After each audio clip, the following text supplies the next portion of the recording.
Suppose करिए कि आप और आपके 2-3 दोस्तों ने मिलकर के एक कंपनी खोली। आपके एक दोस्त ने 50% पैसे दिए, बाकी ने सब 20 या 10% पैसे दिए, यानी कि जो उनका पार्ट था, उनका जो शेयर था वो कितना था, परसेंट वाइज डिसाइडेड था।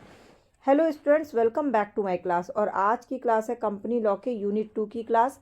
सबसे पहले मैं क्वेश्चन नोट डाउन कराऊंगी और उसके बाद मैं आपको धाराएं, वाद और लीगल लैंग्वेज के अलावा अपनी लैंग्वेज में इस आंसर को एक्सप्लेन करूंगी, ताकि आप एक अच्छा आंसर लिख सकिए, सेमेस्टर्स एग्ज़ाम हो या फिर आपके जुडिशरी के एग्ज़ाम हो।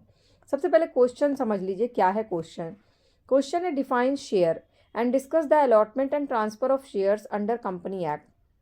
अंश को परिभाषित कीजिए तथा अंश आवंटन एवं अंश के अंतरण की कंपनी विधि के अंतर्गत विवेचना करिए।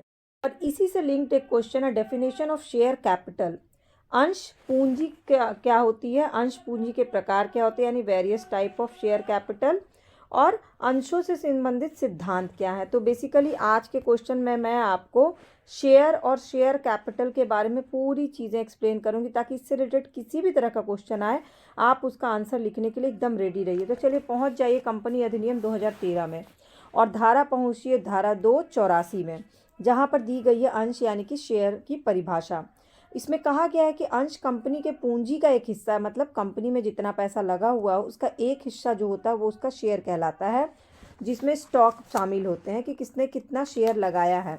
जब तक कि अंश में को और इसमें अंतर होता है। इसमें आपको दो वाद याद रखना है, बोर्डलैंड्स ट्रस्टी बनाम स्टील ब्रदर्स और दूसरा आयकर आयुक्त बनाम स्टैंडर्ड वैक्यूम ऑयल कंपनी वाद। अब दोनों वाद में क्या है, तो बोर्डलैंड्स ट्रस्टी बनाम स्टील ब्रदर्स वाद में न्यायमूर्ति ने कहा कि अंश को अंशधारी का ऐसा हित कहा जाता है जो कि कंपनी के दायित्व के प्रयोजन हेतु धनराशि में और लाभांश में आंका जाता है। मतलब जब कंपनी बन रही थी तो जितनी धनराशि लगी तो सामने वाले ने उससे 20% लगाया और उसी का लाभांश उसको मिलेगा, यानी कि जब कंपनी को लाभ होगा तो उसके शेयर जितना उसने पैसा लगा उसी हिसाब से उसको प्रॉफिट भी मिलेगा। दूसरा कि आयकर आयुक्त बनाम स्टैंडर्ड वैक्यूम ऑयल कंपनी के बाद में कहा गया कि कंपनी के अंशों का आशय धनराशि न होकर ऐसा हित है जो धनराशि में आंका जा सकता है, और इसमें अंशधारी के कंपनी के प्रति विभिन्न अधिकारों का समावेश होता है। मतलब किस कंपनी में किस व्यक्ति ने कितना परसेंट पैसा लगाया, कितना उसका शेयर है, इसी से उसको उसी हिसाब से अधिकार मिलते हैं। जैसे जिनका ज़्यादा पैसा लगा रहता है उनको मत का अधिकार मिलता है, वोट देने का अधिकार मिलता है। तो बेसिकली इस वाद के थ्रू ये बताया गया कि अंश जो है, शेयर जो वो डिसाइड करता है कंपनी के लोगों को, जिन्होंने अंश लगाया, जिन्होंने पैसे लगाए, उनको क्या अधिकार दिए जाएंगे। ठीक, तो अब ये दो बात तो आप याद रखिएगा, तो ऑटोमेटिक आप शेयर को डिफाइन कर पाइएगा। अब चलते हैं अलॉटमेंट ऑफ शेयर्स होता कैसे, क्या होता है। तो जब अंशों के आवंटन का मतलब होता है कि अंशों का वितरण, बंटवारा कैसे बांटा जाए। अब सपोज करिए कि कोई कंपनी खुलनी है, उसमें आवेदकों ने अपना एप्लीकेशन दिया कि मैं भी इस कंपनी में अपना वो देना चाहता हूँ, पैसे लगाना चाहता हूँ। आवेदकों की एक संख्या आ गई, मतलब टोटल मान लीजिए एक कंपनी में 100 लोगों ने आवेदन दे दिया कि इस कंपनी में हम अपना पैसा लगाना चाहते हैं। फिर उनमें समझौता हुआ और समझौता होने के बाद समझौते के आधार पर उन्होंने अपनी अपनी संपत्ति या फिर अपनी क्या बोलते हैं अंडर राइटिंग करके उसको पैसे लगाए। तो यहाँ पर अंशों के आवंटन संबंधी कुछ सांविधिक उपबंध है, यानी कि अलॉटमेंट ऑफ शेयर से रिलेटेड कुछ प्रोविज़न है। क्या प्रोविज़न है पहले वो समझ लेते हैं। तो जो कंपनी ने विवरण पत्रिका जारी किया, यानी प्रोस्पेक्टस जो जारी किया, उसमें लिखा हुआ है धारा 39 में कि कैसे क्या होगा, आवंटन कैसे होगा, ट्रांसफर अलॉटमेंट कैसे होगा। दूसरा न्यूनतम अभिदान यानी मिनिमम सब्सक्रिप्शन की शर्त क्या होगी, कितना मिनिमम आप अंश दे सकते हैं, उसमें जमा कर सकते हैं, ये भी उसमें लिखा रहता है प्रोस्पेक्टस में।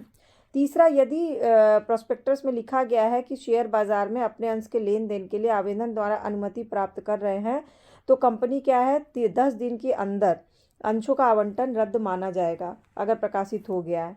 चौथा, कंपनी के प्रोस्पेक्टस में स्टॉक एक्सचेंज के नाम का उल्लेख किया गया और उसमें लेन देन के आवेदन की प्रक्रिया भी दी जाती है। आपने स्टॉक एक्सचेंज देखा होगा, NSE, BSE, ज़रूर इसके बारे में पढ़ा होगा। अगर शेयर मार्केट में पैसा लगाते हो तो आपको ज़रूर पता होगा इस बारे में। इसमें एक वाद है मेसर्स रिशास्ट्रिंग ज्वेलरी लिमिटेड बनाम स्टॉक एक्सचेंज बम्बई का वाद है। इसमें मान्यता प्राप्त स्टॉक एक्सचेंज, उनके अंश, उनके ऋण पत्र, डिविडेंड शेयर, इनको सूचीबद्ध करने से संबंधित चीज़ी प्रोस्पेक्टस के बारे में बताया गया कि कैसे स्टॉक एक्सचेंज में किसी भी अपने शेयर को सूचीबद्ध किया जाता है और प्रोस्पेक्टस में दिया जाता है। अब procedure of allotment of share क्या, अंशों के आवंटन की प्रक्रिया क्या होती है, तो ये आवंटन सूची दी जाती है जो क्रमवार रूप से, अल्फाबेटिकल रूप से, या फिर आपका जो शेयर है परसेंटेज उस हिसाब से उसका एक क्रम बनाया जाता है।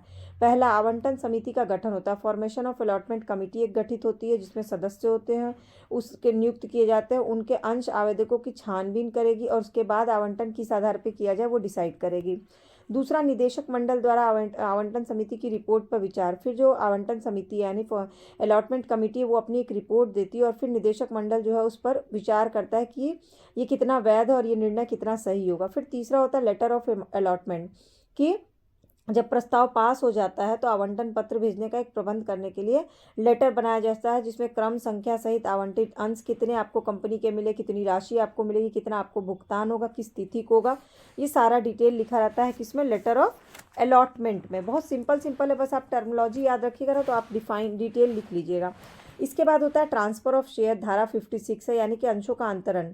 तो धारा 44 में कहा गया कि अंश जो है वो चल संपत्ति का ही एक प्रकार होने के कारण उसमें कंपनी के नियमों के अनुसार अंतरित किया जा सकता है। सामान्यतः कंपनियां अपने अंतर नियम में अंश अंतरण के संबंध में प्रतिबंध रखती है, पर यदि ऐसे प्रतिबंध नहीं रखे गए तो रजिस्ट्री के लिए जो अंश अंतरण निर्देश द्वारा अनिवार्य रूप से स्वीकार किया गया है वो औपचारिकताएं पूरी हो जाती है, तो रजिस्ट्रेशन प्रभावशाली नहीं होगा जब तक कि औपचारिकता पूरी नहीं होगी। यहाँ पर केस है Messrs John Tinson and company private limited बनाम मिसेस सुरजीत मल्हल के बाद। इसमें अंशधारी ने अपने पति या दलाल के अंश, दलाल मतलब ब्रोकर जो होता है, के अंश के अंतरण के लिए, ट्रांसफर के लिए एक प्राधिकृत स्पेशली ऑथराइज नहीं किया तो जो ब्लैंक फॉर्म था ना वो सौंप दिए जाने से ये नहीं माना जा सकता कि आपने वो ट्रांसफ़र कर लिया, वो वैलिड नहीं होगा। यानी कि पति भी अपने पत्नी के अंश का अंतरण पत्नी द्वारा प्राधिकृत किए जाए बिना नहीं किया जा सकता। जब तक पत्नी का हस्ताक्षर नहीं होगा, फॉर्म में डिटेल नहीं भरा जाएगा, तब तक वो उसका शेयर भी ट्रांसफ़र नहीं कर सकता है। बहुत सिंपल लैंग्वेज में मैं आपको बता रही हूँ। इसके बाद आता है अंतरण को पंजीकाबद्ध करने की प्रार्थना अस्वीकार किए जाने पर अंशधारी को क्या उपाय दिया गया। मान लीजिए रिफ्यूज़ल हो जाए ट्रांसफ़र का, तो फिर जो अंशधारी है वो क्या करेगा, तो वो क्या कर सकता है। इसके लिए आपको धारा 111 में जाना पड़ेगा। इसमें कहा गया कि 2 महीने के भीतर अस्वीकृति की सूचना ट्रांसफ़र करने जिसको करना उस तक पहुंच जानी चाहिए, और अगर अस्वीकृत करने वाली कंपनी और सार्वजनिक कंपनी है तो ट्रांसफ़र जो अंतरक है और जो अंतरिती है दोनों में कोई भी ये निर्णय के विरुद्ध केंद्रीय सरकार के समक्ष अपील कर सकता है और 2 माह के भीतर ही कर सकता है।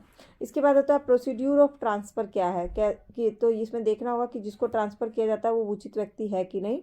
मतलब उचित व्यक्ति मतलब वो इस कंपनी को अंशधारी होने के लायक है कि नहीं, उसने आवेदन पत्र दिया है कि नहीं। इसके अलावा दोनों का पूरा कंपैरिजन किया जाता है, उनके नाम, पता, व्यवसाय सबका उल्लेख होना चाहिए, उस पर स्टैंप लगा होना चाहिए, उसका एक प्रमाण पत्र होना चाहिए, मौलिक प्रमाण पत्र कि उसका अंश कितना है इसका, और उसने प्रॉस्पेक्टस को कितना फॉलो किया है। ये पूरी जो प्रक्रिया होती है ना, प्रोसीड्यूर होती है ट्रांसफ़र करने की। और इसमें अगर कोई भी समस्या आती है तो इसमें कंपनी जो है दस्तावेजों को पढ़ करके रजिस्ट्रेशन करके उसी हिसाब से फिर निर्णय देती है दस्तावेजों के हिसाब से कि ट्रांसफ़र करना है या नहीं करना है। अब इसके बाद आता है कि अंश पूंजी क्या होती है, यानी कि डेफिनेशन ऑफ शेयर कैपिटल क्या होता है। तो बेसिकली जो भी कंपनी हम खोलते हैं उसके काम को सही तरह से चलाने के लिए हमें पैसे की ज़रूरत तो होती ही है, और पैसा स्थायी हो सकता है, स्थायी संपत्ति खरीद कर हो सकता है, या कहीं से पूंजी मिल जाए तो ये हो जाए। तो जो पूंजी मिलती है उसको बोलते हैं शेयर कैपिटल। तो इसकी परिभाषा जो है धारा 43 में दी गई है। एक होता है इक्विटी अंश पूंजी, जो मताधिकारी सहित लाभांश मतदान के अधिकारों सहित जैसा कि नियम में हो वो होता है, और दूसरा होता है अधिमान्यता प्राप्त अंश पूंजी, मतलब इसमें अंशधारियों के प्रति लागू नहीं होती है, उसके अलावा जो होते हैं वो होते हैं इसके अंतर्गत। तो अंश पूंजी के प्रकार क्या होते हैं, various type of share capital क्या होता है, ये भी अधिनियम में आपको जाना होगा। सबसे पहले इसमें आता है अधिकृत पूंजी, जो कि कंपनी की अधिकृत पूंजी वो होती है जो सीमा नियम में की जाती है और वर्तमान और भविष्य में कोई भी ज़रूरत पड़े कंपनी में तो उसकी ज़रूरत के लिए वो पूंजी रखी जाती है, और ये कंपनी का पंजीकृत पूंजी होता है। कंपनी के पास अपनी पूंजी होती है। धारा 60 में कहा गया है कि इसको खर्च करने के लिए सूचना देनी होती है और सब्सक्रिप्शन कैपिटल वो होना चाहिए। दूसरा होता है निर्गमित पूंजी, यानी कि अधिकृत पूंजी का वो भाग जो जनता को खरीदने के लिए दिया जा सकता है। ऑथराइज्ड कैपिटल का कुछ भाग तत्काल के लिए होता है और बाकी का जो भाग होता है वो भविष्य के लिए रखा जाता है। इस प्रोस्पेक्टस में भी लिखा होता है। तीसरा होता है प्रार्थित पूंजी, यानी कि जनता द्वारा निगमित पूंजी का कुछ भाग ही अंशों के रूप में क्रय किए जाने की दशा में प्राप्त पूंजी को प्रार्थित पूंजी कहते हैं। चौथा होता है आवंटित पूंजी, यानी कि प्राथमिक पूंजी का वो भाग जो कंपनी द्वारा जनता को वितरित कर दिया जाता है और आवंटन के बाद शेष बची हुई राशि को अनावंटित पूंजी कहा जाता है। पांचवा होता है याचित पूंजी, जो साधारणतः कंपनी प्रार्थित पूंजी के अंशों पर संपूर्ण राशि एक साथ नहीं मांगती, उसे आवश्यकता अनुसार किश्तों में मांगती है, उसको बोलते हैं याचित पूंजी। जब याचना की गई हो तब वो मिलता है। और अयाचित पूंजी जो कि बिना याचना के मिलता है। चुकता पूंजी या दत्त पूंजी होती है, मांग की गई पूंजी का अंशधारी भुगतान कर देता है, वो तो चुकता पूंजी होती है। संचित पूंजी वो होती है जब पूंजी की आवश्यकता नहीं होती, उसको सुरक्षित रखा जाता है, प्रस्ताव द्वारा सुरक्षित रख लिया जाता है, जैसे हम लोग घर में भी पैसे जमा करके रखते हैं ना, उसी तरह से वो संचित पूंजी होती है। स्थिर और परिचालित पूंजी, स्थिर पूंजी जो कंपनी का भूमि है, भवन है, मशीनें हैं, फर्नीचर हैं, उपकरण है, ये सब क्या है, स्थिर पूंजी है कंपनी की। और परिचालित पूंजी जो चलती फुर्ती पूंजी है, उसको बोलते हैं परिचालित पूंजी, जैसे कि कच्चा माल है। 10वां है कार्यशील पूंजी, यानी कि चल संपत्ति का चल दायित्व पर जो कार्यशील होता है, जो नकदी होता है, वो कार्यशील पूंजी होती है। तो इस तरह से हमने पूंजी के 10 प्रकार देख लिए, ठीक है। तो इससे आपको क्लियर हो गया होगा। उसके बाद होता है एक क्वेश्चन है कि अंशों के आवंटन के संबंध में सिद्धांत कौन कौन से, general principles of regarding allotment of share. तो पहला सिद्धांत है अंतर नियम के अनुसार होना चाहिए आवंटन, ट्रांसफर।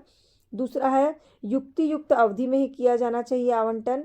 तीसरा है अंशों को आवंटित कर दिए जाने पर कंपनी द्वारा इसकी सूचना आवेदकों को दे देनी चाहिए। चौथा है अंशों का आवंटन शर्त रहित भी होना चाहिए और शर्तें पूरी भी होनी चाहिए। पांचवा है बट्टे पर अंशों को जारी किया जाना चाहिए, यानी issue of share of discount, बट्टा मतलब डिस्काउंट।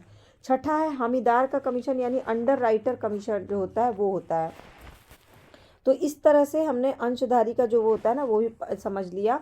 और आपको ये समझ में आ गया होगा कि जो अंशों का आवंटन होता है ना, वो इसमें जो वाद है वो इम्पोर्टेंट नहीं है, आपको ये 4 पॉइंट याद होने चाहिए। जैसे बट्टे पर अंशों का आवंटन मतलब कि डिस्काउंट पे होना चाहिए।